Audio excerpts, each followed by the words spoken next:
Hello दोस्तों, मैं Pankaj Chamola. Welcome back Chamola the commerce zone. और आज बहुत बच्चों के मैसेज के बाद ये वीडियो बनाने जा रहा हूं कि सर हमें एक्सपेंस और एक्सपेंडिचर में डाउट रहता है, तो प्लीज हमारा ये डाउट क्लियर कर दीजिए। तो उन्हीं के डिमांड पे ये टॉपिक मैं लेके आया हूं, एक्सपेंस वर्सेस एक्सपेंडिचर। तो विदाउट वेस्टिंग टाइम चलिए स्टार्ट करते हैं। एक्सपेंस खर्चा, एक्सपेंडिचर खर्चा। एक्सपेंस का मतलब पैसा खर्च किया है सामान के ऊपर, एक्सपेंडिचर मतलब पैसा खर्च किया है सामान के ऊपर। तो फिर दोनों में डिफरेंस क्या है? डिफरेंस है टाइम का, डिफरेंस है वैल्यू का, डिफरेंस है। तो उन सबको समझने के लिए फिर से दो नजरिए ले लेते हैं, एक रियल लाइफ और एक अकाउंटिंग पॉइंट ऑफ व्यू से कंपनी में कैसे ट्रीट करते हैं। तो पहले जर्नल लाइफ में हम देख लेते हैं क्या होता है। एक फैमिली है, मिडिल क्लास फैमिली। एक लड़का है जिसका नाम है अमित, और कहता है मम्मी आज मैं दोस्तों के साथ घूमने जा रहा हूं, जरा खाने के लिए, जेब खर्च के लिए कुछ पैसे दे दो। मम्मी ने 100 रुपए दे दिए। अब क्या करेगा वो? दोस्तों के साथ गया, खाया पिया, बस का किराया लगा, आया वापस शाम को खत्म। ठीक है जी। एक हफ्ते बाद दोस्तों ने फिर बोला चल यार मूवी देखने चलते हैं। तो वो क्या करेगा? फिर मम्मी के पास गए, मम्मी दोस्तों ने कहा मूवी देखने चलते हैं, जरा 200-300 रुपए दे दो। मम्मी ने दे दिए। वो फिर गया, मूवी देख के आया, हो गया। फिर एक हफ्ते बाद देखा उसकी स्टेशनरी खत्म हो गई। उसने कहा मम्मी मेरी नोटबुक खत्म हो गई है, पैसे दे दो। मम्मी ने कहा लो 200 रुपए। वो फिर क्या हुआ? स्टेशनरी लेके आ गया। क्या हो रहा है? ये खर्चे पे खर्चा हो जा रहा है, खर्चे पे खर्चा हुआ जा रहा है। जब जब किसी चीज की जरूरत हो रही है खर्चा हो रहा है, रेगुलर बेसिस पे हो रहा है। जिस चीज के ऊपर खर्चा किया जा रहा है उसकी वैल्यू वहीं खत्म हो जा रही है। एक दिन, एक हफ्ता, 15 दिन खत्म मैक्सिमम। उसके बाद अगर फिर से वो चीज चाहिए तो आपको पैसा खर्च करना पड़ेगा उस चीज के लिए। ठीक है ना? ये हो गया खर्चा, एक्सपेंस। अच्छा जी, एक्सपेंडिचर क्या है? मम्मी मुझे फोन लेना है, दे दो ना पैसे। मम्मी ने उठाए 15,000 रुपए दे दिए, जा बेटा जी ले जिंदगी। बच्चा गया दुकान पे फोन लेने, फोन लेके आ गया 15,000 का। क्या वो 15 दिन बाद बोलेगा मम्मी फोन लेना है? नहीं। क्या वो 1 महीने बाद बोलेगा? शायद नहीं। मिडिल क्लास का तो नहीं बोलेगा, कम से कम 6 महीने, 1 साल, 1.5 साल तक नहीं बोलेगा। नॉर्मल केसेस में टूट जाए अलग चीज है, चोरी हो जाए अलग चीज है, एक्सेप्शंस है। बट नॉर्मल केसेस में क्या होगा? 1 साल, 1.5 साल, 2 साल तक तो चलाएगा। मम्मी ये बोलेगी अब 2 साल से पहले मुझे डिस्टर्ब मत करियो भाई, ये फोन अब कम से कम तूने 2 साल चलाना है। ठीक है, बच्चा खुश। अब अगली बार फोन की बारी आएगी 2 साल बाद। तो ये जो घर वालों ने किया है वो एक्सपेंस नहीं है, वो एक्सपेंडिचर है। वो क्या है? एक्सपेंडिचर है। बात समझ में आ रही है? 100 रुपए देने के लिए मम्मी से बात बन रही थी, अब 15,000 देने के लिए मम्मी चुपचाप नहीं देगी, पापा पर जाएगी, पापा तक जाएगी बात। अब पापा अपने अकाउंट में से निकाल के देंगे 15,000 रुपए। उनका बैंक अकाउंट इफेक्ट हो रहा है, उनका बैलेंस इफेक्ट हो रहा है। यहाँ पे छोटे मोटे खर्चे से चल जा रही थी बात। अब 15,000 देने हैं तो या तो वो कैश में लेगा या वो उधार लेगा, बट अमाउंट बड़ा है ना। कैपिटल इफेक्ट हो रही है, सॉरी पापा का बैंक बैलेंस इफेक्ट हो रहा है कि नहीं हो रहा है? हो रहा है ना। तो यहाँ पे वो क्या हो गया? एक्सपेंडिचर हो गया। घर में फ्रिज लाना है नया, एक्सपेंडिचर है, क्योंकि अगली बार जब फ्रिज आएगा कम से कम 3-4 साल, 5 साल बाद आएगा। अलमीरा लेनी है, वो भी एक्सपेंडिचर है। बेड लेना है, एक्सपेंडिचर है। कपड़े भी आप एक्सपेंडिचर में मान सकते हो कि 6 महीने, 1 साल, 1.5 साल, 2 साल तो चलाते हैं लोग कपड़े। तो खर्चे और खर्चा बार बार किया जा रहा है, महीने में, रेगुलर बेसिस में, वीक्स में, 2 मंथ्स में, 3 मंथ्स में, वो एक्सपेंसेस हैं।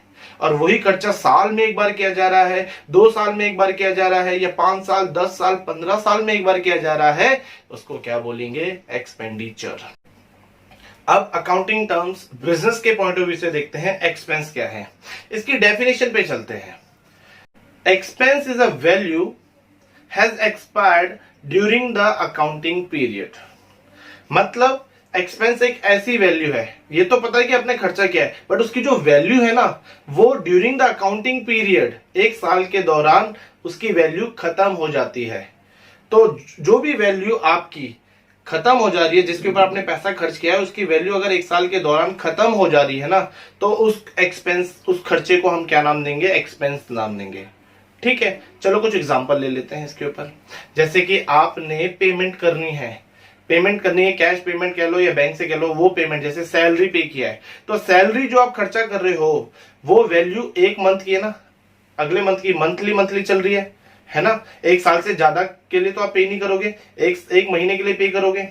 रेंट है मंथली पे करोगे, वेजेस है डेली बेसिस पे, वीकली बेसिस पे करोगे, है ना।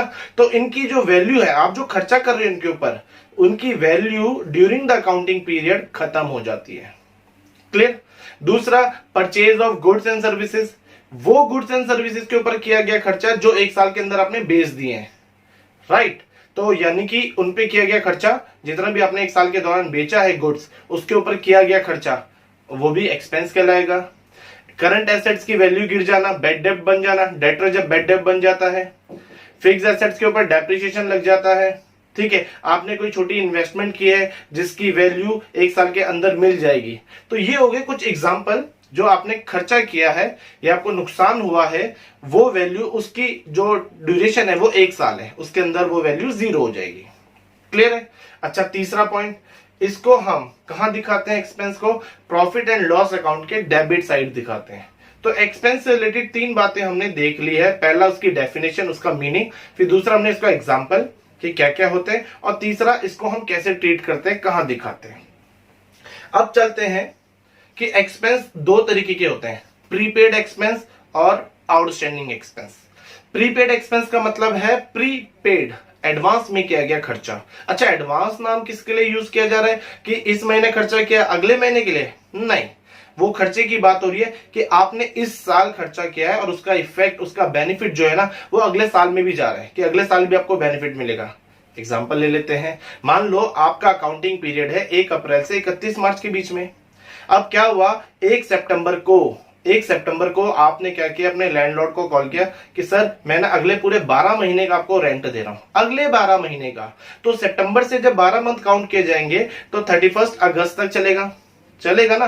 अब 31 अगस्त तक चल रहा है, बट आपका जो ये साल है उसका अकाउंटिंग पीरियड 31 मार्च तक है। यानी कि आपने अगले साल का अप्रैल, मई, जून, जुलाई, अगस्त, ये 5 महीने का रेंट इस वक्त एडवांस में दे दिया है। तो यहां पे कहेंगे प्रीपेड रेंट।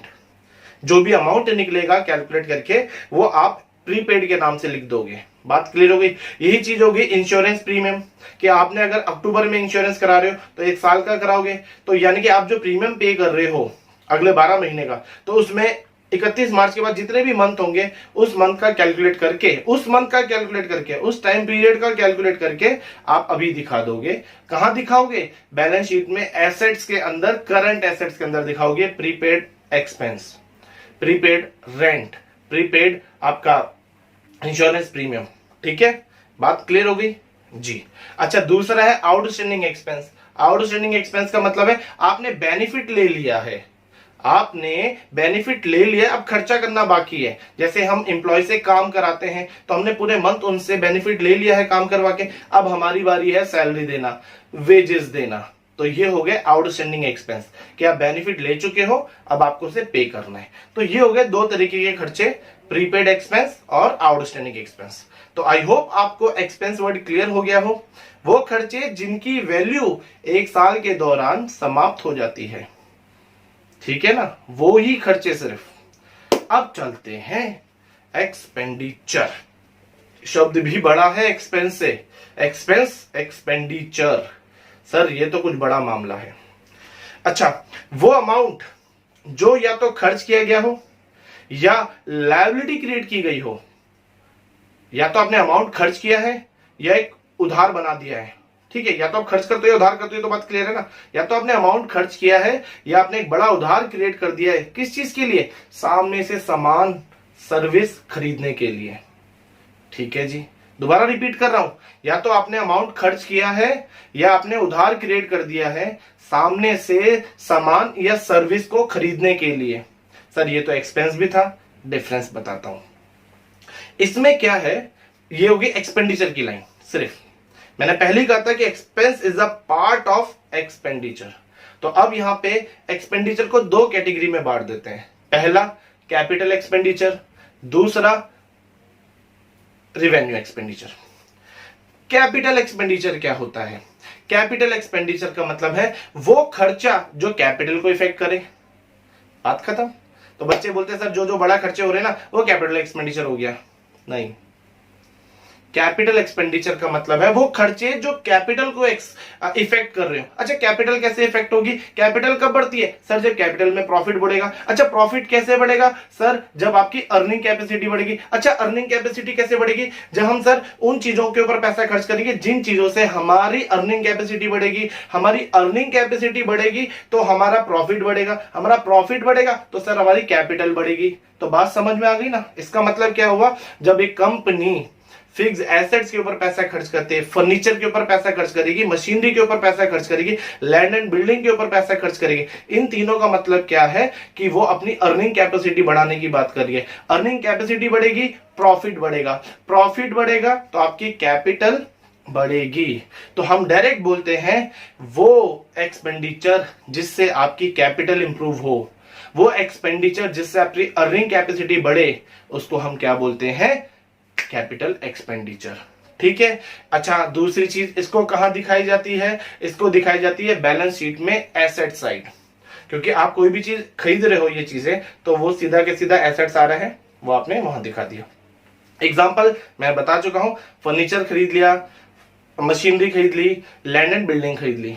ठीक है ना? इन सबसे क्या हो रहा है? आपकी अर्निंग कैपेसिटी बढ़ रही है।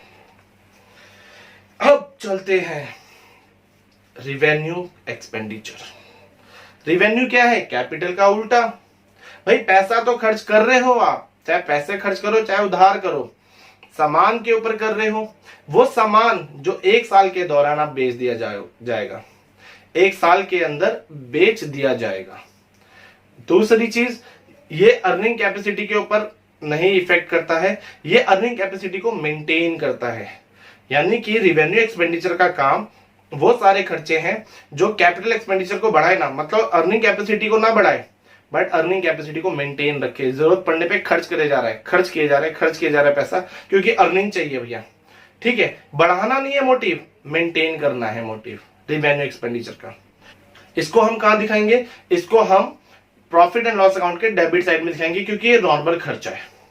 ठीक है, तो अब बात आती है एक्सपेंस और रिवेन्यू एक्सपेंडिचर में क्या डिफरेंस है? कोई डिफरेंस नहीं, because expense is a part of expenditure. तो हम एक्सपेंस और रिवेन्यू एक्सपेंडिचर को कह सकते हैं ये लगभग सेम है। ठीक है, तो एक्सपेंडिचर दो तरीके के हो गए, capital expenditure, revenue expenditure. I hope आपको समझ में आया हो, और जिसको नहीं आया प्लीज कमेंट कर लीजिए, मैसेज कर लीजिए, मैं दोबारा ढंग से समझा दूंगा।